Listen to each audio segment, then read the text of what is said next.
Let's go out to Kansas City and talk to SCO22. What's up, Scott? Thanks, Dr. John. It's such an honor to be on the show with you. I'm grateful for you, man. It's an honor for me. What's up? All right, here's what's up. So here's the question, and then we'll circle back around for more context. But should I attend my dad's upcoming wedding, even though I believe he is not a healthy person, has no business getting married, and I feel sorry for his girlfriend, now fiance, because internally I am screaming, why are you even marrying my dad? Wow. It sounds like I'm smiling because, wow, that's a lot, dude. What'd your dad do? What did he do? Yeah. What brought your relationship here? That has been a very long road. Most recently, he and my mom separated about 2 years ago and then got officially divorced about this time last year. And then the ink was hardly dry on the documents before he was telling me he was out there looking for a girlfriend. Growing up, I have come to realize he was emotionally and verbally abusive. Never physical, but emotionally, verbally, very controlling in kind of like a roundabout, manipulative, sinister type of way. You just feel crushed, like there's no power there for you. And also, my mom would have dealt with that and more too before they separated. So how old are you now? I am 28. Okay. Do you have contact with your dad? Do y'all talk regularly? Semi. I do have contact. He lives in the area. I think over this calendar year, we may have talked / gotten together for family events 1, 2, 3, 4, maybe 5 times. So you don't have a relationship with him? No. Okay. We'll do this. Why would you go? Why would I go? Yep. Because it feels like a very big thing to say, I'm your son and I'm not going to your wedding. Did it feel like a big thing when he said, I'm your dad and I'm leaving your mom and I'm going out on the playing field to get lucky again? Yeah.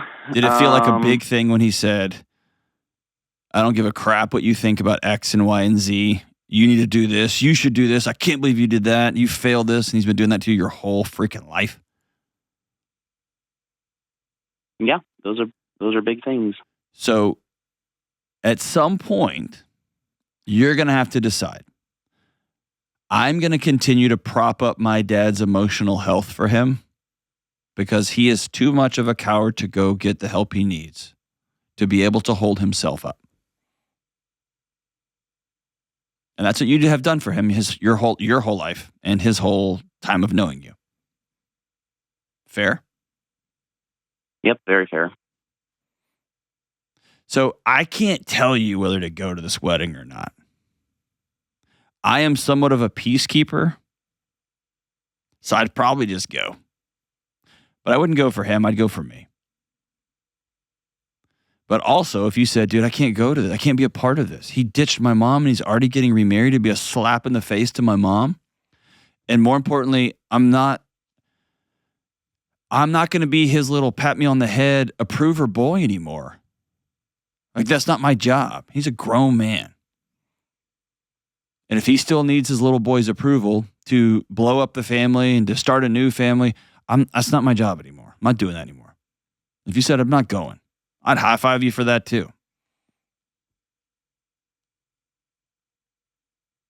But I don't want you to go out of cowardice, I don't want to make him mad.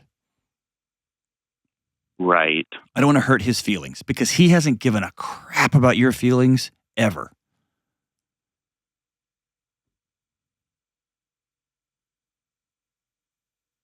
And it's probably fair to say in times when he pretended to care about your feelings, it was because he couldn't handle your bad feelings, not because he actually cared that you were hurting. Is that fair? Yeah, I think that's fair. A lot of the times that come to my mind, like, I think it was more like kind of like damage control. Like, here, let me come fix this issue with my son, or let me work on this issue because the result is otherwise it would look bad for me. Right. And so I don't want to hit my kid, and I know he didn't hit you, but I'm just using that because it's an outlandish example. I don't want to hit my kid, not because it's wrong, because I'm going to hurt a child, because I'm going to make my child unable to understand what love actually is, feels like, in a connected, deep, resounding way. But I'm not going to hit my kid because I don't want people to think I'm a bad guy. One of those is noble and honorable, and one of them is grossly self-serving. Right? Yep. Yeah. So I think when you live with somebody like that, you develop crippling overthinking. How'd you know? Because I've sat with people like you for 20 years. And you loop and loop and loop because here's why. You've been trying to please a boss who has no... you've been trying to make a boss happy without a job description. And on Monday, you sell 5 things, and your boss is like, that's amazing. And then Tuesday, you sell 5 things, and he's like, you suck. You should have sold 15. And Wednesday, you knock on his door to tell him you sold 5 things, and he doesn't even answer it. And so what you develop is this spinning thought wheel, for lack of better terms. And there's some actual biochemical processes going on here, but you develop a maniacal spinning thought wheel trying to figure out the way you can bridge the gap to his heart. Because what happens with little boys, especially, but it happens with little girls too, is when you have a father like you had. And let's be honest, he provided food. Do you have shelter? Yes. Right? Yep. So there is a good side to this. You learn some stuff. And my guess is you've probably become very sophisticated in how you manage workplace politics. Is that fair? It depends, maybe. Okay. So you've been trying to answer the question your whole life. Like, Dad, do you love me? What is it? Why do we keep having to, why can't you just... And I'll tell you, this wedding isn't going to solve that. No, it's not going to, and me and my siblings are just waiting for when it's going to blow up again. Well, I wouldn't wait. I'd go on with my life. And you see what I'm saying? Like, y'all are waiting for the explosion. You've been waiting for this explosion your whole lives. And it always comes, but what you do is you don't live your life for 19 months at a time because you've got your breath held, and you let stupid, crass, evil things be said at the 5 gatherings you get together every year, and he shows up late or shows up drunk or shows up like this or talks to your mom like that, and she goes, it's fine, guys, it's fine. And you hold your breath, and then it blows up, and then it all exhales. And what you realize is, oh, holding my breath for 19 months or 24 months or 2 years or 3 years or whatever didn't prevent this. And so I'll tell you, you and your siblings should, just as the great Jay-Z said, brush your shoulders off and move on. Go live your life. And when it blows up, which we all know it will, and your dad calls, blaming her for this, you can say, yeah, Dad, of course. What do you want me to say? We all saw this coming. You know what I mean?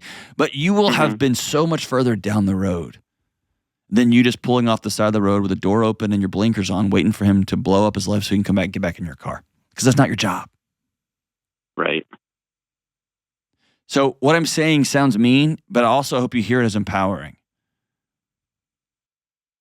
Yeah, no, I hear it that way. That's definitely something that, as I've worked on this in therapy for the last year or two, like, coming around to the realization that, like, no, like, it is boundaries, and it does feel mean, it looks mean, but it's boundaries. It's keeping me safe and letting him just live his life. And Yeah, and here's the big question: has he asked your opinion on any of this?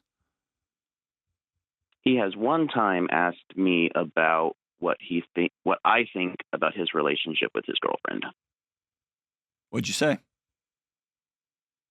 I told him that I thought he was moving too fast, that this wasn't a good idea, that I think he needed to work on himself more. And if behavior is a language, what did he say back to you? He said he doesn't care. Booyah! That's what I'm talking about. He asked your opinion, and when you didn't validate him, he said, I don't want anything to do with you. You're wrong. So he took your wisdom, which is incredibly wise, and he took your thoughts and your thinking and your care and love for him, and he used it as toilet paper. That's it. And so he's not coming back to you and saying, hey, like, for real though, like, is this a good idea? Because I won't do it if you guys think this is too fast. I feel like me and your mom, we were separate we lived in the same house, but we've been apart for 10 years, and I feel alive again. Is this too fast? And y'all go, yeah, Dad, you're not okay. And he goes, all right, dude, I'm going to go talk to somebody. Yeah, man. I would hold that dude's hand. I'd ride it in his earth with that guy. But the guy that just goes around to his children trying to get them to pat him on the back for how great he is when he's just destroyed our mom's life, and he's trying to drag us along with him into the future. Nah, I don't know. I'm not going to play. So after more talking, I take back my earlier thing that I'd probably just go. I probably wouldn't go. I would, though, and this is just me. I'm a pretty direct, I don't say confrontational, but like I just don't mind having hard conversations. I'd probably sit down with him and say, hey, Dad, I've thought about it over and over again. I'm not gonna go to your wedding. What? Yeah, Dad, it doesn't feel right to me. It feels very, very quick. I feel like you got a lot of healing that needs to happen, and this feels fast. And so I'm gonna sit this one out. You can tell him, I'm gonna sit this one out. I'll catch the next one. That'd be a great joke. But all I have to say, man, all jokes aside, I'm heartbroken for you. This isn't how it's supposed to be.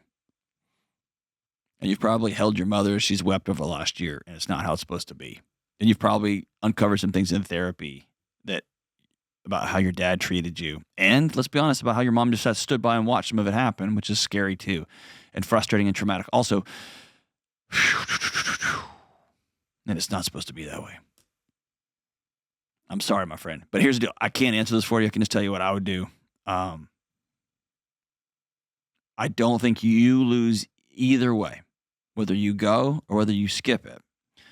The only way you lose is if you make a decision out of fear or out of pandering or out of cowardice. I'm going to go because I don't want him to get mad at me again. Then you've lost. Not because you went or not because you didn't go. Because once again, you gave him the keys to your life. It's time for you to take back your own life. Thanks for the call, my brother.